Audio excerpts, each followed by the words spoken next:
नमस्कार दोस्तों, एक बार फिर से आपका स्वागत है अपने चैनल स्टडी पॉइंट मौर्या में।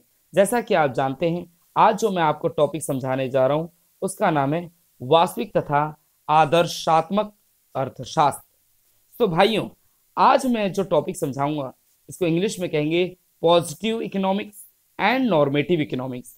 हिंदी में क्या बोलते हैं? वास्तविक अर्थशास्त्र तथा आदर्शात्मक अर्थशास्त्र। तो भाइयों, इन दोनों टॉपिक को आज मैं विस्तार पूर्वक समझाऊंगा इस वीडियो में, और इसके अंत में दोनों में क्या अंतर है इसको हम समझेंगे। तो भाइयों, आइए हम वास्तविक अर्थशास्त्र और आदर्शात्मक अर्थशास्त्र को विस्तार पूर्वक समझते हैं। लेकिन ये दोनों के पीछे जो अर्थशास्त्र लिखा है इसका मतलब तो मुझे एक बार और बताना पड़ेगा ना। तो भाइयों, जैसा कि मैंने अपनी पिछली वीडियो में अर्थशास्त्र का मतलब क्या बताया था, इकोनॉमिक्स का मतलब क्या बताया था, दोबारा बताता हूं मैं आपको कि अर्थशास्त्र दुर्लभ संसाधनों के विवेकशील प्रबंध का इस प्रकार अध्ययन करता है जिससे कि व्यष्टि स्तर पर तथा समष्टि स्तर पर आर्थिक लाभ अधिकतम हो सके। कहने का तात्पर्य क्या है कि अर्थशास्त्र में क्या कहता है? कहता है जो भी आपके पास सीमित संसाधन है, जो भी सीमित का मतलब कह सकते हैं जो भी दुर्लभ संसाधन है उनका विवेकशील रूप से मैनेजमेंट करना, जिससे व्यष्टि स्तर पर, छोटे स्तर पर तथा बड़े स्तर, बड़े को क्या कहेंगे, समष्टि स्तर पर आर्थिक लाभ अधिकतम हो सके।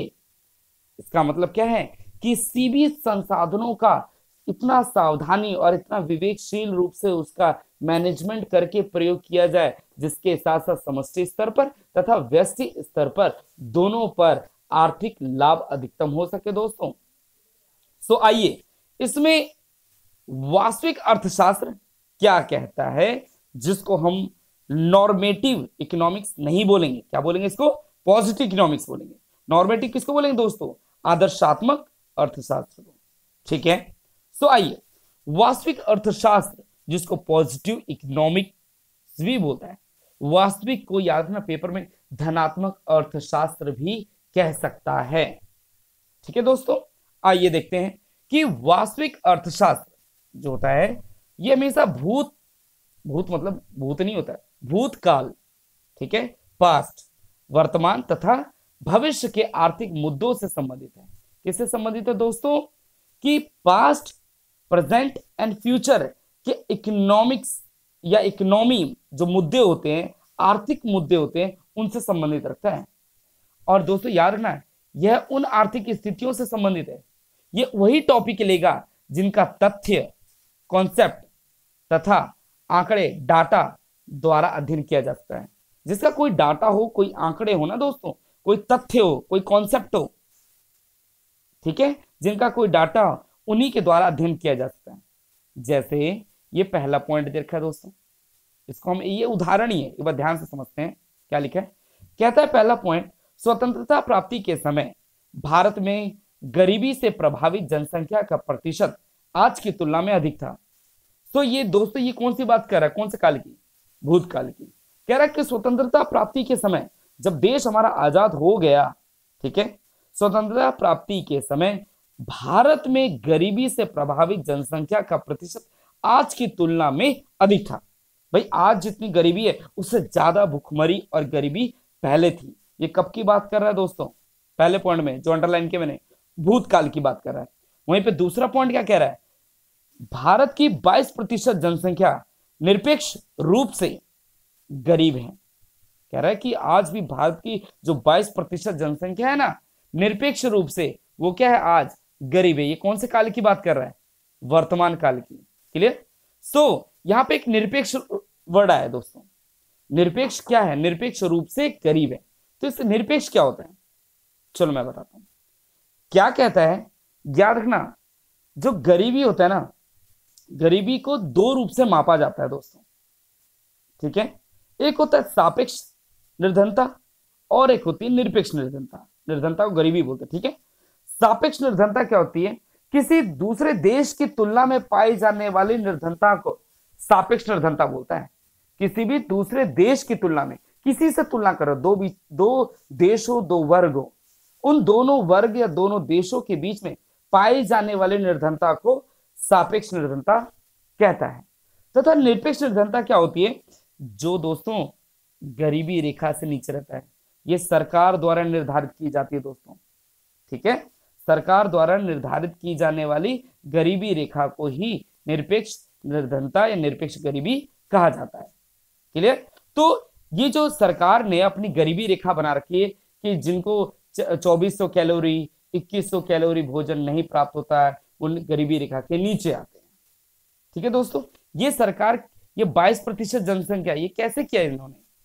ये इन्होंने निरपेक्ष रूप से किया, अपनी गरीबी रेखा से मापा। ये कौन से काल की बात हो रही है? वर्तमान काल की। अब तीसरा पॉइंट क्या कहता है? यदि भारत की जनसंख्या वर्तमान दर से बढ़ती रही तो वर्ष 2020 में गरीबी रेखा से नीचे रहने वाली जनसंख्या क्या 22% से अधिक होगा?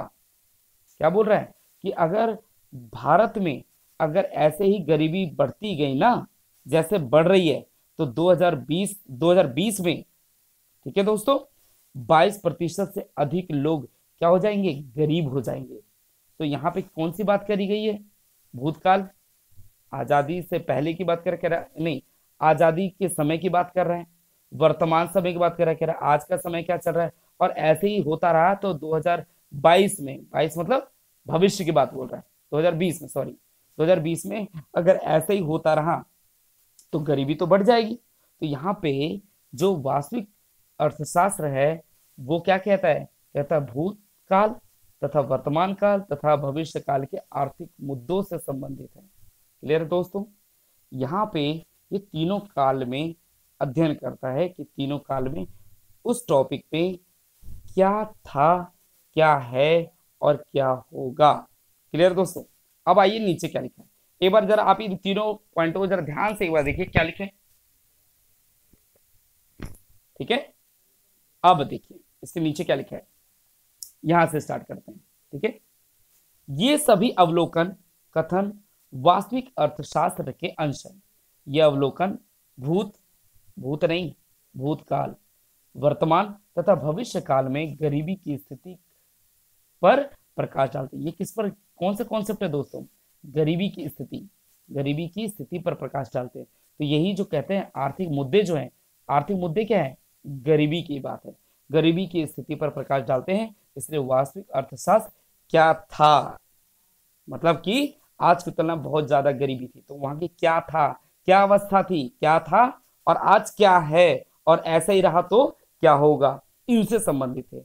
यही तो कहता है आर्थिक मुद्दे इकोनॉमिक्स में, यही है दोस्तों। वास्तविक संसाधन में क्या होता है? जिसमें तीनों काल की बात करें, भूतकाल, वर्तमान काल और भविष्य काल, मतलब कि क्या था, क्या है और क्या होगा से संबंधित होगा। ठीक है दोस्तों, तो वास्तविक संसाधन आपने समझ लिया। अब हम इसके दूसरे भाई को समझते हैं, जिसका नाम क्या है? आदर्शात्मक अर्थशास्त्र। आदर्शात्मक अर्थशास्त्र, जिसको इंग्लिश में क्या बोलते हैं दोस्तों? Normative economics. तो इसमें देखो, ध्यान से देखना, इसमें पहली लाइन में क्या लिखा है? आदर्शात्मक अर्थशास्त्र क्या होना चाहिए से संबंधित है। क्या होना चाहिए? मैंने पीछे भी बताया कि आजादी के समय आज की गरीबी की तुलना में उस समय बहुत ज्यादा गरीबी थी। ठीक है, आज भी 22% लोग गरीब हैं। अगर ऐसे ही गरीबी होती रही तो 2020 या आगे ही बोल सकते 2025 में गरीबी बहुत बढ़ जाएगी। तो उन टॉपिक के पीछे क्या होना चाहिए, उसके लिए क्या कदम उठाने चाहिए, उस गरीबी को कम करने के लिए क्या कदम उठाने चाहिए। ठीक है दोस्तों, तो ये आदर्शात्मक अर्थशास्त्र में क्या होना चाहिए से संबंधित होता है। उस टॉपिक को सॉल्व करने के लिए, जो वास्तव में चल रहा है उसको, उस टॉपिक को सॉल्यूशन करने के लिए क्या होना चाहिए, व्हाट ऑट टू बी, क्या होना चाहिए, इस पर हम समझेंगे आज। ठीक है, यह आर्थिक मुद्दों अथवा, मैं ये वाला टॉपिक, ये लाइन पढ़ रहा हूं। ठीक है, हाँ, यह आर्थिक मुद्दों अथवा आर्थिक समस्याओं पर अर्थशास्त्रियों के विचारों से संबंधित है। क्या कहते हैं? अर्थशास्त्री लोग अपने अपने तरीके से क्या विचार करते हैं। जैसे हर कोई बोलता है गरीबी हटाने के लिए हमें ये करना चाहिए, गरीबी हटाने के लिए वो करना चाहिए, तो सभी अर्थशास्त्री उस पर क्या विचार विमर्श करते हैं, उस विचार के पीछे क्या होना चाहिए से संबंधित है ये टॉपिक। ठीक है दोस्तों, इसमें क्या लिखा है, विभिन्न अर्थशास्त्री किसी आर्थिक समस्या के समाधान के लिए विभिन्न उपाय और विचार प्रस्तुत कर सकते हैं। विचारों में कथन मूल्यांकन निहित होता है। यहाँ पे उसका क्या कर सकता है, इवैल्यूएशन करा जाए, उसका मूल्यांकन किया जाए। इसमें क्या है टॉपिक दोस्तों, ध्यान से पहला पॉइंट हम पढ़ेंगे।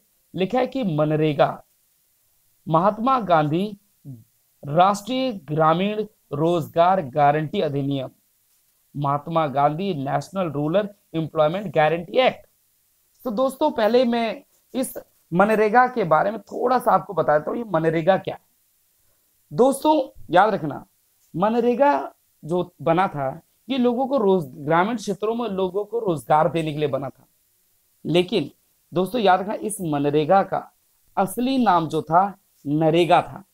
ये जो नरेगा ना दोस्तों, ये महात्मा गांधी तो इन्होंने बाद में जोड़ा, पहले इसका नाम ये था।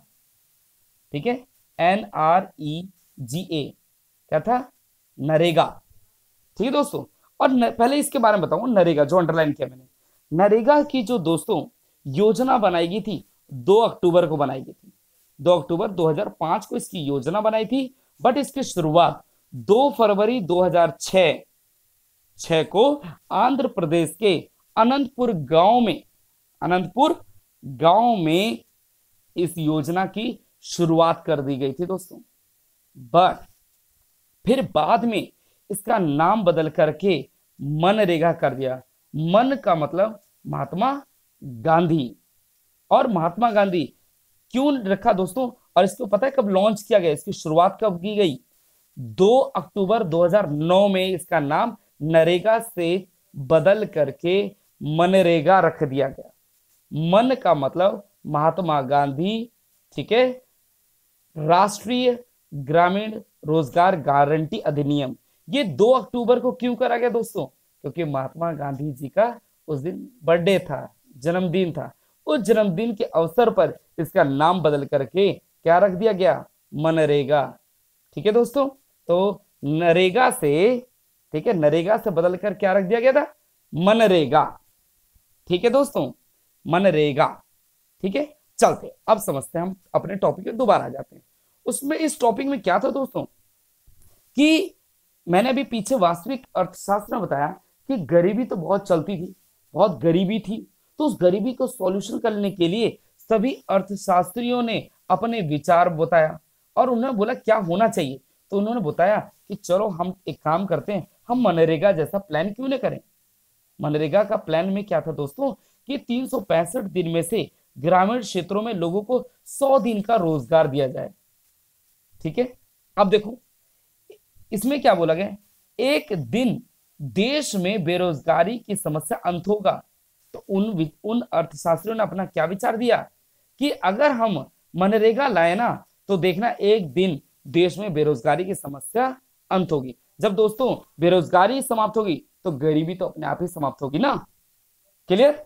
अब दूसरा अर्थशास्त्री जो होता है वो अपने विचार देता है, कहता है कि मनरेगा केवल भारत के ग्रामीण इलाकों के बेरोजगार लोगों को वित्तीय सहायता देता है, या वित्तीय सहायता देने की योजना बनाता है। इससे लोग हमेशा के लिए परोपजीवी होंगे, परोपजीवी तथा अनुत्पादक हो जाएंगे।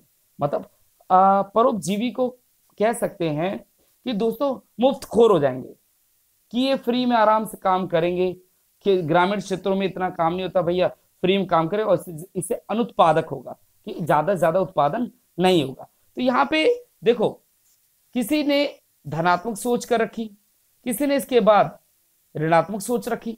तो यही तो कहता है कि क्या होना चाहिए। तो यहाँ पे विचार खाली होते हैं दोस्तों। ठीक है, विचारों के द्वारा जो कंक्लूजन निकलता है वही आदर्शात्मक अर्थशास्त्र कहलाता है। एक बार फिर मैं बताना चाहता हूं दोस्तों कि वास्तविक अर्थशास्त्र में क्या था, ठीक है, क्या होगा, है ना, और क्या है, ये 3 टॉपिक पे निर्भर करता है। बट ये आदर्शात्मक अर्थशास्त्र में क्या होना चाहिए, इस पर निर्भर करता है। और इस पर किस पर निर्भर करेगा, अर्थशास्त्रियों के विचारों से संबंधित है दोस्तों। कि उन्होंने बोला कि भाई मनरेगा लाएंगे जिससे एक दिन देश में बेरोजगारी क्या हो जाएगी, समाप्त हो जाएगी, गरीबी समाप्त हो जाएगी। तो उसे प्लान करा जाएगा, ऐसा क्या करा जाए। तो ऐसे बहुत टॉपिक है दोस्तों अर्थशास्त्र में कि वास्तविक अर्थशास्त्र क्या कहता है, फिर वास्तविक अर्थशास्त्र में जो समस्या है उसको समाधान करने के लिए आदर्शात्मक अर्थशास्त्र क्या प्लान करता है दोस्तों। ठीक है, तो ये दोनों टॉपिक, इन दोनों का विस्तार पूर्वक था। अब हम इन दोनों के बीच में जो महत्वपूर्ण अंतर है वो समझेंगे। जो हमने परिभाषा पढ़ी वही है और कुछ नहीं इसमें दोस्तों। ठीक है, चलिए देखते हैं। देखो, वास्तविक अर्थशास्त्र और नॉर्मेटिव अर्थशास्त्र क्या बोलता है। पहला पॉइंट दोस्तों जो मैंने बताया, वास्तविक अर्थशास्त्र भूत भूत मतलब भूत नहीं, घोस्ट वाला नहीं, भूतकाल पास्ट वाला, भूत वर्तमान तथा भविष्य के आर्थिक मुद्दों से संबंधित रखता है। और वहीं पे आदर्शात्मक अर्थशास्त्र आर्थिक मुद्दों अथवा आर्थिक समस्याओं पर अर्थशास्त्रियों के विचारों से संबंधित है। अभी बताया था ना जो मनरेगा का लोग प्लान बनाने की सोच रहे हैं। ठीक है, दूसरा, वास्तविक अर्थशास्त्र के कथन क्या था, क्या है और क्या होगा से संबंधित है। ठीक है, उसी में दूसरा पॉइंट क्या बोल रहे हैं, इसमें क्या होना चाहिए, व्हाट ऑट टू बी। ठीक है, तीसरा, वास्तविक कथन सदैव सत्य नहीं होते। भाई ये सदैव सत्य हमेशा नहीं होते दोस्तों, ये सत्य भी हो सकते हैं और असत्य भी हो सकते हैं, ट्रू भी हो सकते हैं और फॉल्स भी हो सकते हैं। जरूरी नहीं कि हमेशा ये ट्रू ही बोल रहा है कि हाँ भाई कि आज की तुलना में गरीबी बहुत ज्यादा थी उस वक्त, अरे उस वक्त आबादी भी कम होगी। तो ये सदैव ट्रुथ नहीं हो सकता, ट्रुथ कॉन्सेप्ट नहीं हो सकता। ये सत्य भी हो सकता है और असत्य भी हो सकता है।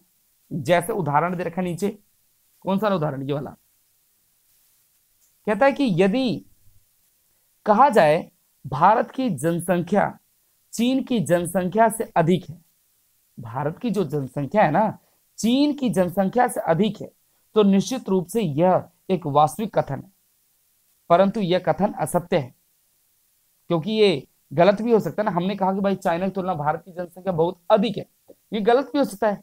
कैसे, क्योंकि इसे हम जांच सकते हैं दोस्तों। ये हमेशा कोई बात सत्य नहीं कर रहा है। अगर हम इसको अपनी जनगणना के अनुसार मेजर करें, हम इसको माप सकते हैं ना। ठीक है, तो ये हमेशा सदैव सत्य नहीं होगा, कभी सत्य भी हो सकता है और असत्य है। अभी इस समय तो चाइना ही तो हमारी जनसंख्या में नंबर 1 पे है दोस्तों। ठीक है, हम जान सकते हैं, क्यों, जनगणना के द्वारा ही तो पता कर सकते हैं कि चाइना की जनसंख्या ज्यादा है या भारत की जनसंख्या ज्यादा है। और ये कैसे होगा, जब हम इसकी जांच करेंगे। ठीक है, तीसरा पॉइंट, ठीक है, आदर्शात्मक में कथनों में सत्य अथवा असत्य नहीं कहा जा सकता, यह केवल विचार है। भाई कह दिया कि मनरेगा है बेरोजगारी का अंत कर देगा, ये भैया ये सत्य भी हो सकता है, कर भी सकता है और नहीं भी कर सकता है। ठीक है दोस्तों, जैसे इसमें उदाहरण दिखा है, यदि कहा जाए कि वृद्धावस्था पेंशन को समाप्त कर देना चाहिए, तो यह केवल एक विचार है, क्योंकि इसके अगेंस्ट भी तो कोई अर्थशास्त्री खड़ा होगा ना दोस्तों। ठीक है, चौथा पॉइंट क्या लिखा है, चौथा पॉइंट कि तथ्यों तथा आंकड़ों को, कौन सा, मैं वास्तविक वाला पढ़ रहा हूं दोस्तों ये वाला। ठीक है, तथ्यों तथा आंकड़ों को सत्यता के लिए जांचा जाएगा। कि हमने कहा कि भाई चीन की तुलना में भारत की जनसंख्या जो है वो अधिक है, हमने तो बोल दिया कि भाई चाइना की तुलना में भारत में जनसंख्या ज्यादा है। तो ये भैया ये तथ्य तथा आंकड़ों को हम सत्यता के लिए जान सकते हैं कि सही बोल रहे हैं या गलत बोल रहे हैं, लेकिन आदर्शात्मक कथनों को जांचा नहीं जा सकता, क्योंकि यह एक खाली विचार है, इसके पीछे खाली प्लान करा जा रहा है। ठीक है दोस्तों, तभी तो इसमें लिखा है क्या होना चाहिए। ठीक है, इस टॉपिक से क्लियर है, कर रहा है ये। पांचवा पॉइंट लास्ट, वास्तविक अर्थशास्त्र में कथन मूल्यांकन निहित नहीं है, इसका इवैल्यूएशन नहीं किया जा सकता। लेकिन यहीं पे क्या बोलता है, आदर्शात्मक अर्थशास्त्र में कथनों का मूल्यांकन निहित है, इसका मूल्यांकन इवैल्यूएशन कर सकते हैं। गरीबी हटाने के लिए आप कोई ना कोई ज्यादा से ज्यादा प्लान करके हम गरीबी को कम कर सकते हैं, लेकिन वास्तविक में मूल्यांकन को हम निहित नहीं करते हैं। वास्तविक अर्थशास्त्र में कथन मूल्यांकन निहित है, क्योंकि कथन सत्य भी हो सकता है असत्य भी हो सकता है, क्योंकि दोनों दोस्तों मैंने अभी बताया ना आपको कि ये जो है सदैव सत्य नहीं होते। ये क्या हो सकते हैं दोस्तों, ये सत्य तथा असत्य हो सकते हैं। इसलिए हम इन कथनों का अर्थशास्त्र में मूल्यांकन निहित नहीं है। ठीक है दोस्तों, मूल्यांकन मतलब इवैल्यूएशन। तो भाइयों, मैं आशा करता हूं कि आपने आज वास्तविक अर्थशास्त्र और आदर्शात्मक अर्थशास्त्र दोनों में अंतर समझा होगा। मैं एक बार हल्का से बता देता हूं। वास्तविक अर्थशास्त्र में भूत मतलब भूतकाल, वर्तमान काल तथा भविष्य काल के आर्थिक मुद्दों से संबंधित है। इन तीनों मुद्दों के बाद आदर्शात्मक अर्थशास्त्र में इन मुद्दों के सॉल्यूशन के लिए अर्थशास्त्रियों का क्या विचार होता है और विचारक के साथ साथ क्या होना चाहिए, इस पर निर्भर करता है दोस्तों। तो दोस्तों, मैं आशा करता हूं कि आपको ये दोनों टॉपिक बहुत अच्छी तरीके से समझ आएगा। नहीं समझ आया दोस्तों, एक बार इस वीडियो को दोबारा देखें, तिबारा देखें। नहीं समझ आता है तो मुझे मेरे कमेंट्स बॉक्स में मुझे बताइएगा। नहीं समझ आया तो इसे और आसान तरीके से मैं समझाऊंगा। ठीक है दोस्तों, मैं आशा करता हूं कि आपको वीडियो पसंद आई होगी। नमस्कार दोस्तों।